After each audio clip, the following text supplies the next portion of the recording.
Good evening and welcome to tonight's show from DJ and TV, Disc Jockey News TV. Tonight's show is brought to you by Electra Voice, DJ Event Planner, DJ Trivia, Odyssey Innovative Designs and Cases, NLX Professional, Promo Only, and the DJ and TV Insiders.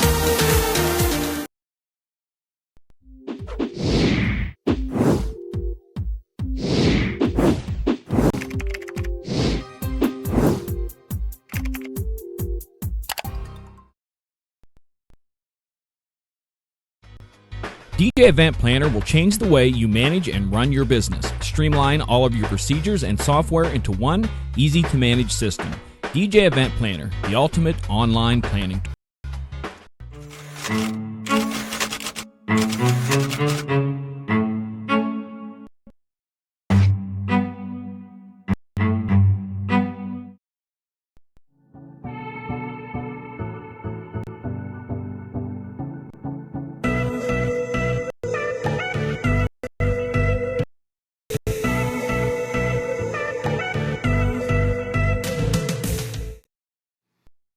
Good evening and welcome. Let's see, how bad is my camera? Camera's horrible. It is so far off. It's like on yesterday. Okay, I'll fix it in just a moment, gang. Hey, we are live here on DJ and TV on a Monday night, and tonight we are going to do a flashback for all of you who are wondering what it was like back in the old days when Chuck and I were kids. Chuck Lehnhard's with me tonight. Good evening, Chuck. Good evening, John. Yeah, back in the old days, back when we were, stone tablets on a spinning wheel like the Flintstones. That may even be a reference that most don't get. I don't know. They probably won't. So tonight, gang, what we're going to do is we're going to talk about Chuck. Chuck has been in the industry since 1979. Was you did your first show? Is that what you said? You were close. 1969. Oh, 69. Excuse me. Yes, 69. Why am I thinking? Yeah, 69. Yes. So Chuck's been in the industry for a couple of years, and tonight what we're going to do is kind of share some of the lessons he's learned over the years. For those of you who are maybe getting started in the DJ industry, maybe you've been in it a while, and there's going to be something that we can share from the experience of being in it for a couple of decades. Yeah. It's been a wild ride, and obviously so many changes in our time frame. And when I started, obviously my first dance was a Boy Scout Girl Scout dance. And but I mean, who knew that? I mean, that you'd be able to make a living at this at some point in time. Even when I was doing this stuff part time during high school, or even right out of high school before I went full time. I went full time in '85. Okay. But before that, I mean, who would have ever thought that like I say, this far along, you could be a full time, you could make a living at it, because this really is all I do, except for I do marshal a couple of days a week at a golf course to get free golf, but. Other than that, this is it. This has been your life for as long as I've known you, and I think you were one of the first ones I met back on the ICQ mobile beat chat board time back in the late '90s, probably mid to late '90s. Well, there was a group of us before even all that came around that used to get on a AOL, and we had an AOL chat room, and that preceded. I mean.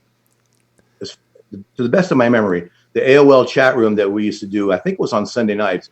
That was before, Ryan's page and Sid's page and, all those guys, the AOL chat room. That was kind of the beginning of the Bang. Big Bang Theory. That was a long time ago. So Chuck, let's kind of jump into one of the first lessons or tips, what have you, that we're going to share tonight. Well, I've got 5 things that have kind of in my head that I've learned over the years, and I tried not to find things that were kind of C-spot run DJ 101 stuff. Sure. So I'm going to start number 5, and if we get down to number 1, that would be great. And number 5 is my the lesson I learned the earliest, the most recent. And some of you know this, but I recently fell off a ladder and broke my arm, broke my elbow, actually, my arm. And I joke about that because for years, setting up, loading in, tearing down, you're kind of whipping around, you're doing things, and maybe not the safest way, but you do it because you're in a hurry, and like you never have a problem. That's what I don't have a problem until you have that problem. I fell off the ladder, and so safety from this point on. And so I encourage people who are out there setting up and doing that kind of stuff is just to, take the time, especially at the end of the night. Your wife's probably girlfriend, boyfriend, whatever, is probably already in bed. You're not trying to rush home to get to bed. Don't worry about trying to get to the club. Take your time. Be safe. Don't rush it. Basically, that's the biggest lesson. The most current lesson I'd like to share is take your time. But that again might be, C-Spot Run DJ 101. But I don't know if it really is because I think there is that part of us when we were younger that we feel semi-invincible. And today, as I'm working on the warehouse side of the VAR shed, I'm up on a ladder and I'm thinking to myself that, I needed to get that box, but it was off to the side beyond the safe. And it's like, at one time I would have reached over and I would have started to pull the box my way and done some things. But I'm thinking to myself, Chuck didn't bounce when he. So yes, I was thinking of you when I used you in that little moment. It's like, I'm going to go down the ladder, slide the ladder over, and do it as safely as possible. But I think that's one of those lessons that if you learn it early to take those precautions, whether it's making sure that your center of gravity is over with your ladder if you're using a ladder, or making sure that your cords are not sitting in water as they run to the tent, what have you. I mean, these little things that can be in some cases life and death. Yeah, and just having your setup and your clean setup. When I was doing schools and I had bigger systems and stuff, I used to have a carpet that's or not a carpet, excuse me, a drape that went between my two towers to kind of block everything off. And early on, I would put the stuff on the other side, right hiding by the curtain there, because people, that way people couldn't see it. It looked clean. But I stepped over one time and I tripped on some stuff that was right behind it. And that was a kind of an awakening moment there. It's just like, move that stuff. Don't just, it's good. It's great to hide. It's great to clean setups. I mean, I'm a cable Nazi, but safety, and that's really important. And you're right. When we're younger, we don't think of that stuff. We think, whatever, I can do that. And now you can't.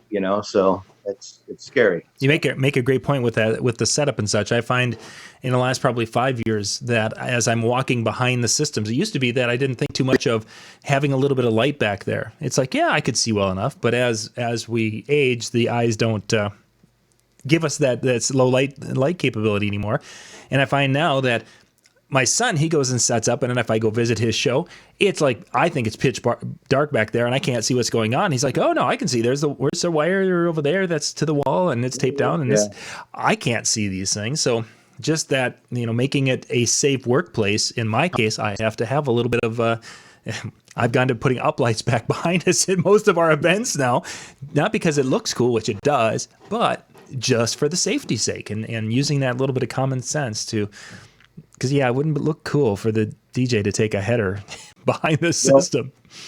One of the things too that whenever I'm setting up, I'm always thinking I'm going to take a picture of this and I'm going to post it, on my DJ boards or on the EV boards or wherever. And what are other DJs going to see? And so that's a little bit of a I mean, I've always been really good about cables and hiding cables and keeping it clean all the way back to the very beginning. But if you look at any of the pictures I post, I mean, rarely do you see, cables and stuff. And what I hate is when I see somebody post a picture and I'll say, dude, you need something to work. Oh, well, I took the picture before I did all the cables. Why did you take the picture before you're done setting up to post it on the internet? If you're going to take a picture of your system, wait till it's set up, then post it, So, but anyway, that's just a Chuck pet peeve. I have a little, cable management matters sticker that I put on people's things. So, oh, the wire. Would you used to call yourself a wire Nazi? How did you say that? Cable Nazi? Yeah, cable Nazi. Cable Nazi. It's probably not the most PC term. Not so much anymore. But for those of us, that remember that Seinfeld episode, it's. Yes, exactly. So I long, because Yeah. I know we don't have I mean, I could talk Oh, with you we've for hours. got plenty of time, so we can, if we go half hour, 40 minutes, we're good. Oh, So, okay. but yeah, Well, let's keep going. number 4, agents / entertainment companies. I've survived. Again, this is from Maui time on now. Before Maui, pre-Maui, it was all, I booked 90% of my own events. Okay. Occasionally going out with somebody else or something like that. But I booked all my own events, especially in the school era.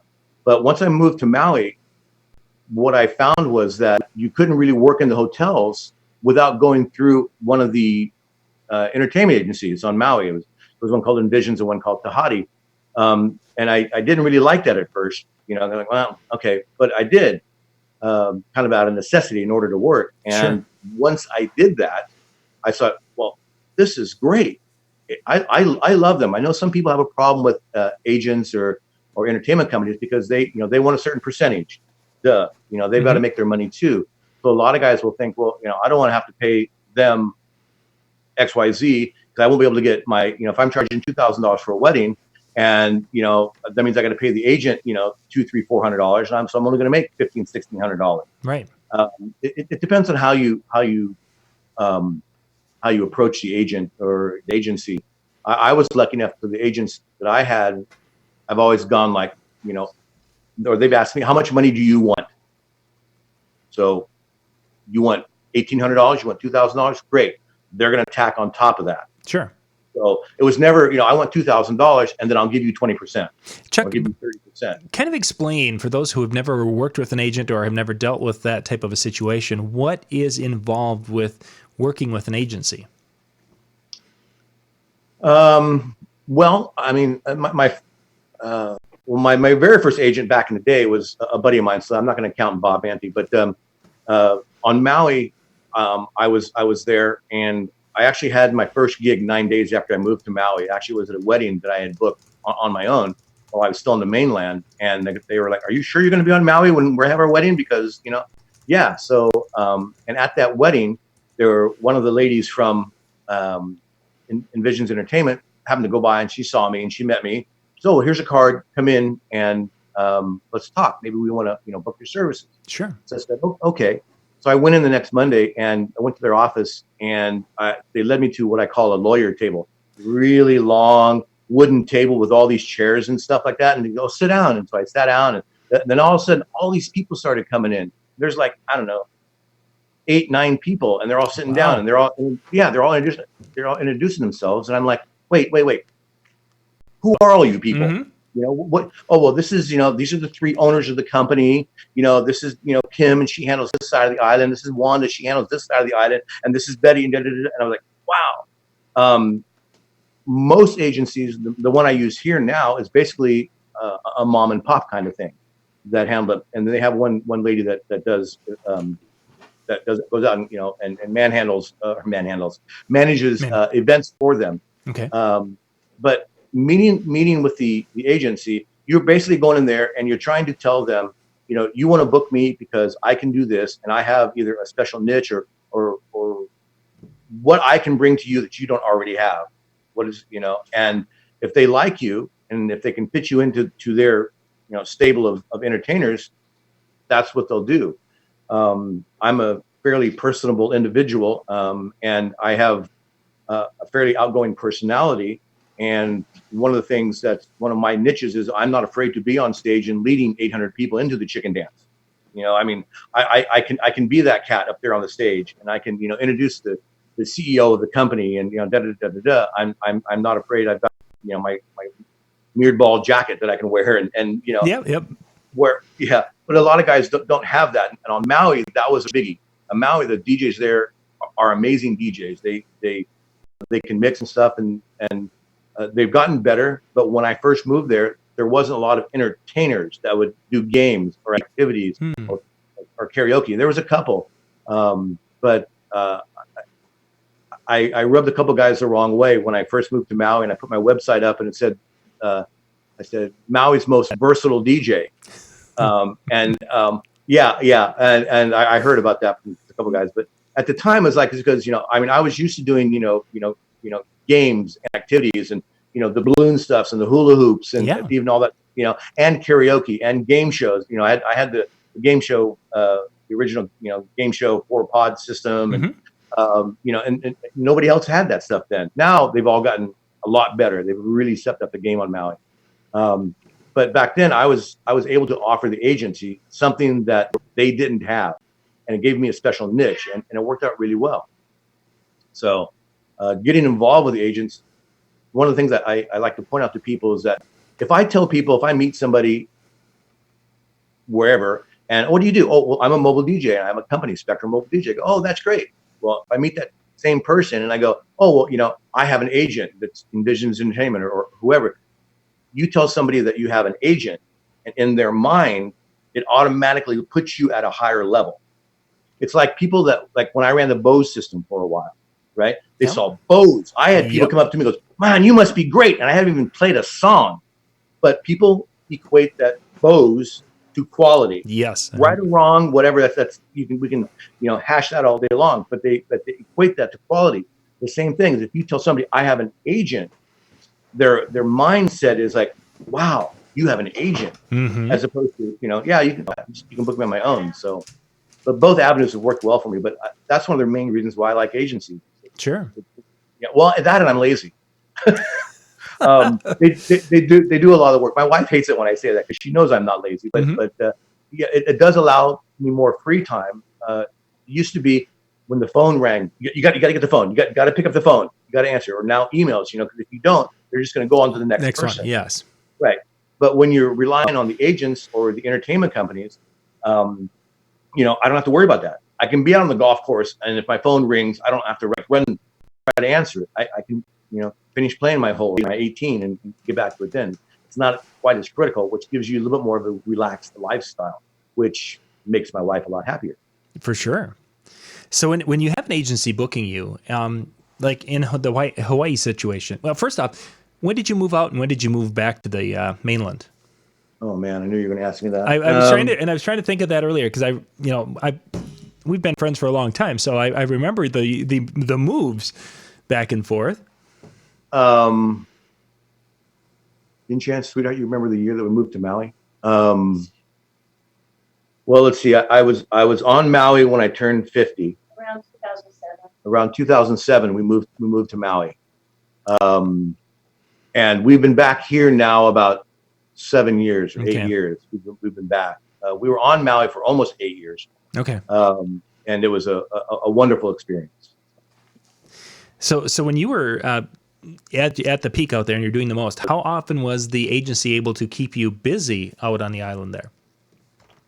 Well, the cool thing about Maui and most destination places, especially in the resort kind of thing, is like I was doing more weddings during the week than I it used to be like, oh my God, I'm not booked on Saturday. All the DJs are worried. Oh my gosh, I'm not booked on Saturday. I was like, oh my God, I'm not booked on Saturday. But I'm booked on Monday, Tuesday, and Wednesday doing weddings. Because on the islands, people come and they don't care what day of the week it is. It doesn't matter, On my average size wedding was 30 people. So I mean, I am terrible with keeping track of stuff like that. But I bet you I averaged 6 or 7 events a month. Nice. On Maui.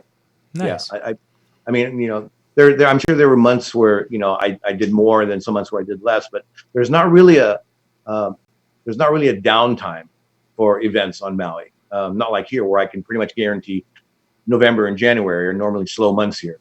Right. That's just the way it is. Or the guys on the East Coast, I'm sure during snow time it's even longer. So everything shuts down. So with the agency, and you'd be working with those with a client, how much involvement did you have in the whole process, from basically the time of them booking through the agent to the end of the performance? What kind of things were you involved with? You want current time or Maui time? Either one. Either one. If it's different, okay. I guess we could differentiate between the two. But just to give an idea for those who've never worked with an agent of how much the agent does and how much you have to do. On Maui time, I had very little contact with the client, the wedding person, or corporate at all.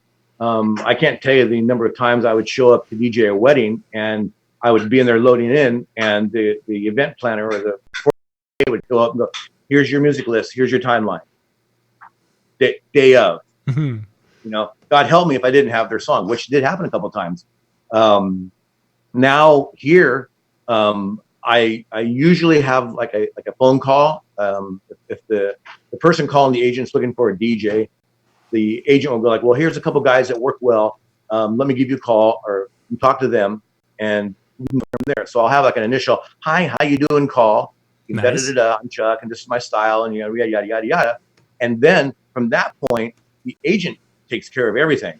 They work the timeline out. They print it all out. They go on the online for the music request system. They spit it all out to me, and 90% of the time, I won't talk to the bride and groom again until the day of, which took me a good while to get used to, because I was always used to that personal touch, Yeah, sure. and getting to know, and my clients, they're my friends now because I've helped them and I've met them and we've been at the house, we've met 3 or 4 times, and we've planned it all out and yada yada yada. And it took me a while to get used to that.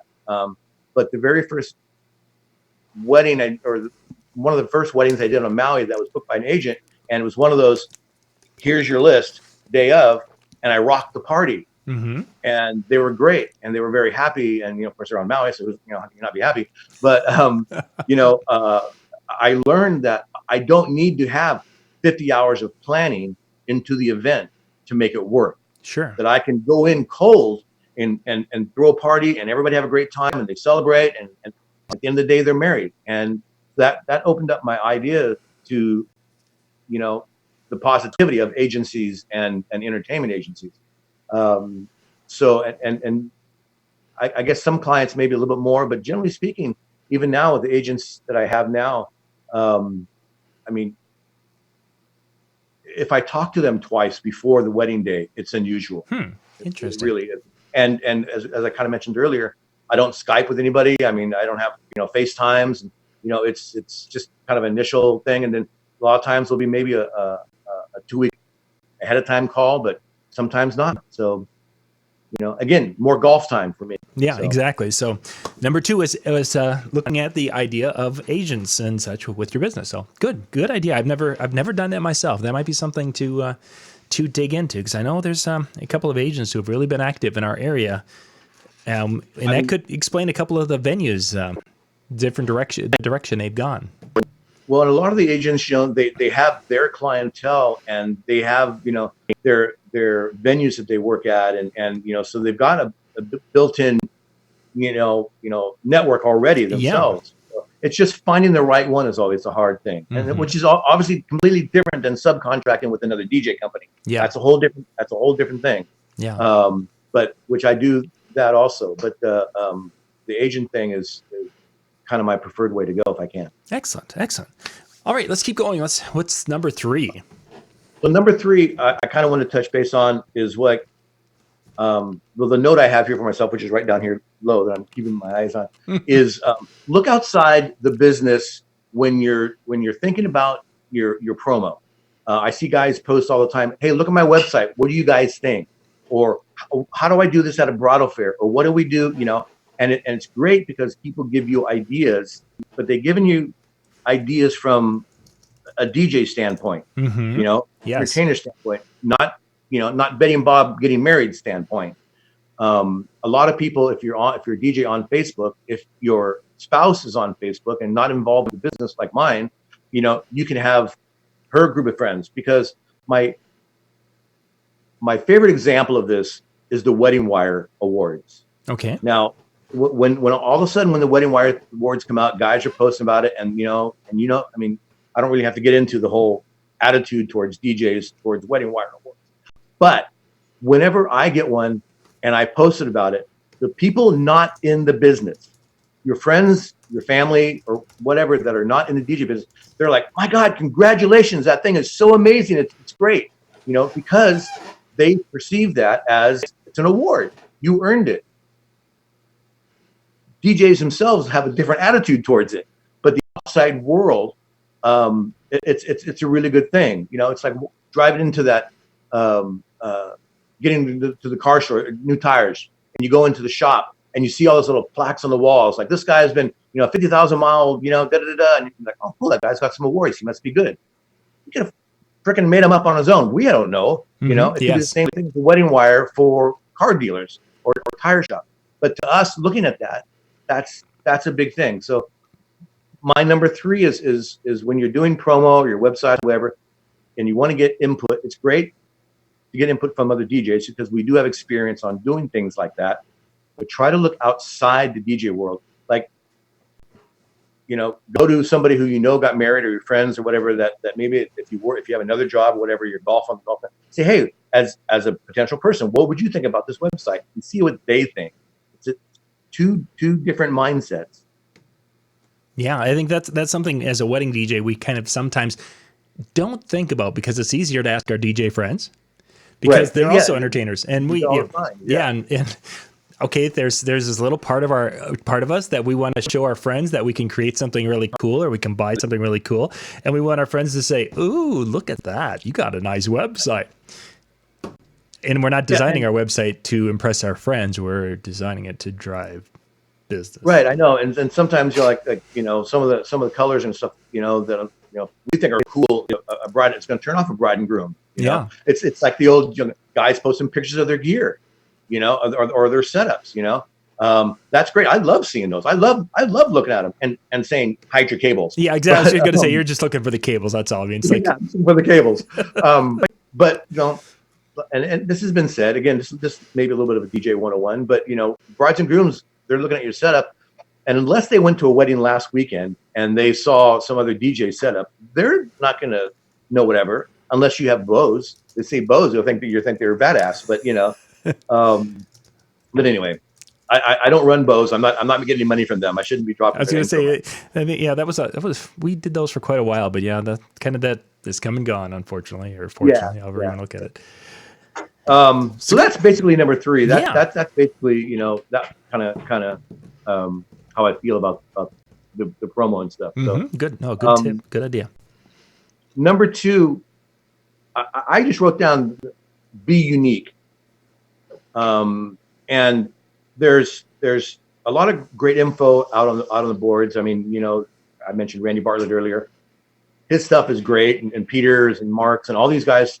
There's a lot of great information on how to do things and the way to do things and all that kind of stuff.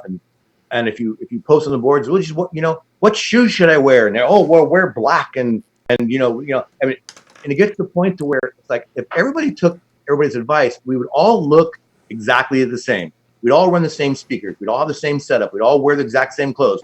We'd all introduce the bride and groom the same way. We would all, and that to me would just be, it would be a boring world.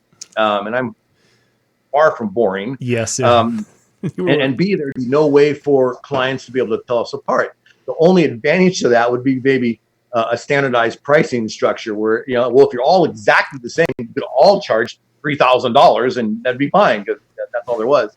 But that's just not the way it is. So I'm kind of known for wearing red shoes. Yeah. I mean, it's not a big thing. But given the chance, now that I kind of jockey between red and purple shoes. I've started wearing little collar clips on my tuck shirts or my dress shirts that I wear, little things. And that's actually been there was a TV show called Preacher, and he wore the little clips that used to be like country guys would wear them all the time. Mm-hmm. And for some reason I just like the look, and a couple of years ago I started wearing them, and I get so many, I was gonna say compliments, but I do comments on them, and it's one of those things that kind of sets you apart. Right. Yeah, it's became your look. Yeah, and it is. I have different ways. If I have a Chuck the DJ show or an agent show or another DJ company name show, my attire unfortunately has to match the person that has hired me. Chuck the DJ is going to go out there in red shoes and maybe a weird looking vest or something like that, because that's kind of my style a little bit more. Mm-hmm. Chuck the agent is going to go out there probably with my purple shoes, which are a little darker, but black. They want you all in black. Okay. Kind of, well, how are they, who's paying the bills? Let's look that way. But one of my favorite examples about this is a while back on one of the boards. Somebody made a post about tattoo.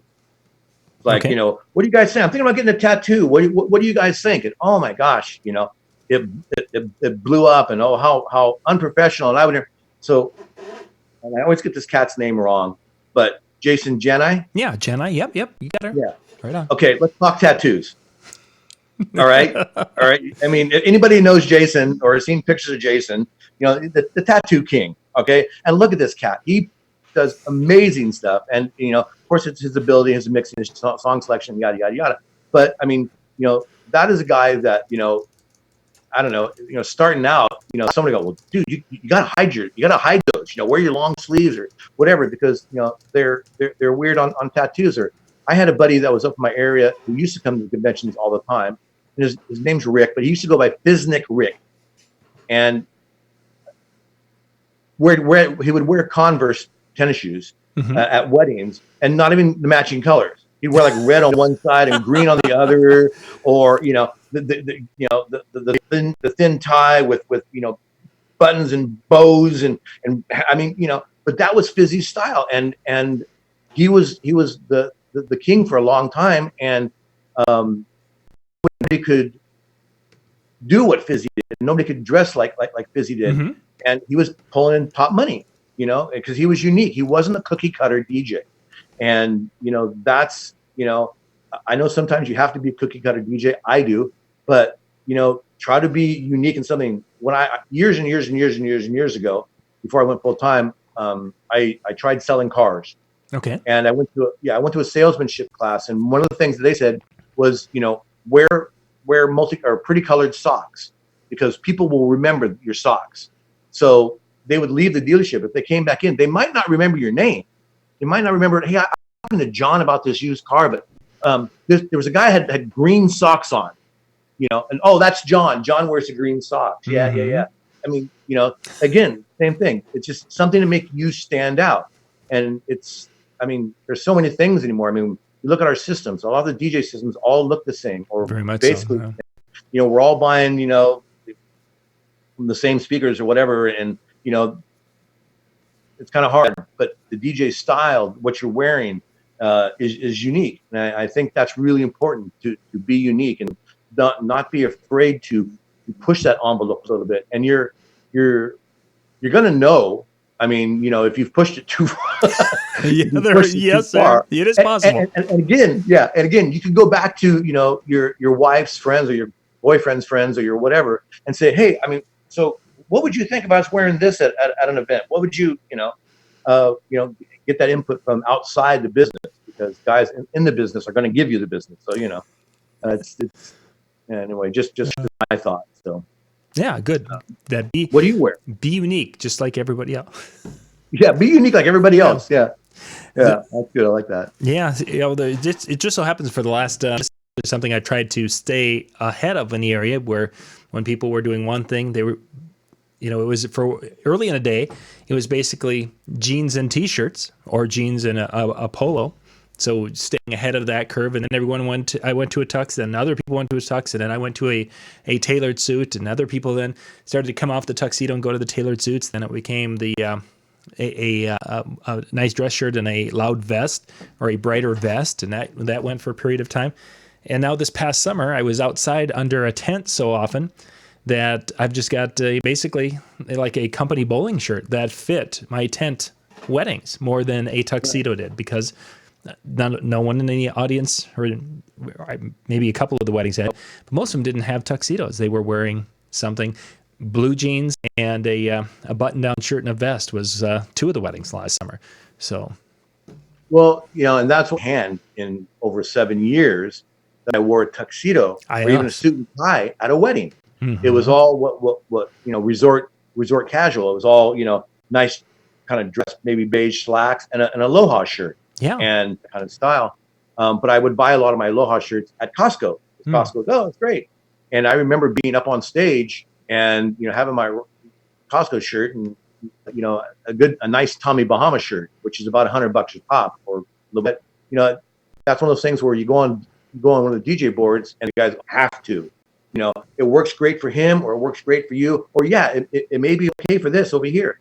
We're our own bosses, the choices to make what you want to do, how to run your business. And that runs all the way from bookkeeping. That's okay. I was at a wedding years ago and I had my red shoes on. I was walking through the audience during dinner and this one guy stops me and he goes, "How can you wear that?" And I was like, "What?" He goes, "You're wearing red shoes. That's the devil's color." And I'm like, "Well, if you don't like that," I go, "You hate this." And I opened up my tux jacket and I had it red satin lined. So I opened up my tux jacket and now I've got my red shoes and my red satin lined, jacket. I thought the poor guy was going to have a heart attack right there. But, again, and he would never hire me, obviously. Yeah. But, so make your choices, but you just have to deal with the consequences, And I've always not had a problem. I've never had a problem with that. So. Interesting. The devil's color. All right. Let's see. What are we up to? Well, I only have one left. I was going to say we should be at one. Yeah, I think I was just refreshed. So what's our last one here? Okay. Our last one is networking, but networking with DJs, not, I'm not talking networking, venues or caterers, which is obviously important too. But for me, networking with other DJs has saved my butt. And back in the day, early on in the day here, I was always trying to get guys together that I knew were DJs, and we were meeting other DJs, and there was a guy, oh man, his name completely, Rockin' Richie, and he used to put these things on called the Golden Disc Awards, and we'll get together and we'll have a big party and we'll all network and we'll get drunk and we'll be stupid and we'll have different games and stuff, and he'd get cardboard. Years later, he kind of stopped doing that. So me and my buddy Phil Trow took that and we kind of, I don't know, maybe not the very first one, that the third or fourth Golden Disc Awards that we did Evolution. That's how long ago it was. And he came in and Randy came in and presented one of his early topics and competition, and we had a little mix off, and it was a great networking thing. I was running Crown power amps and on the power ramp down and the boards. I'm like, what do you want to know? Mm-hmm. I'll answer anything you want to know. And once there I met other survived without the sweat in bud. I met in Canada somewhere. Rest, kind of a rocky kind. I wouldn't have known that. What do you got? Event where maybe all of a sudden they, the night before, hey, can I borrow 10 up like guys? I really think this, but just the day conventions and meeting, great people. World, I took him about a year and a half to get back to me. You make a lot of money. You charge a lot. What are you doing? I wanted to pick this round of golf that we played. I think he shot like 2 over par, something like that. And and to this day, I talked to Alan yesterday. We still talk. And so those networking things, he the last 2 years, he's people you meet. It really, you really are. Because there's so much to be said for it.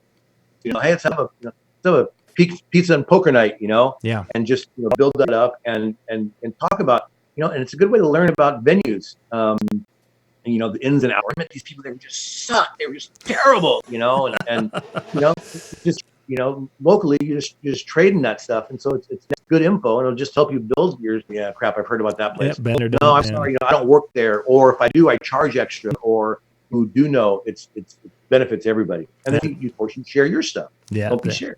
Yeah, you can. Excellent. Chuck, we're going to wrap things up here. Our time has been solid here, but I don't know what's going on. So, but for so many people that are watching me on YouTube. Yeah, we've got a lot of folks who are actually watching and such. And if you guys are hearing us, it's going to be recorded. So we'll and I mentioned this in the chat room that we're recording it. And if I've got to upload the whole thing, which I think I'm going to have to do, but we'll make sure it gets up there so they can check it out. So, cool. Chuck, I want to thank you for being on tonight. It was a great time. Smooth, and I appreciate it. And I've been following it, and now that we all have a lot of extra time on our hands right now. Yep. people should be checking into DJing TV and Yep. all the stuff you guys got going on. Yeah, sounds great. Thank you very much, Chuck. Gang, we'll be back here in about 10 minutes with our second show, but this is going to be over on the PBN TV photo booth side. We're going to be talking to Dave Cole, and we're going to talk a little bit about his journey into the photo world. We'll be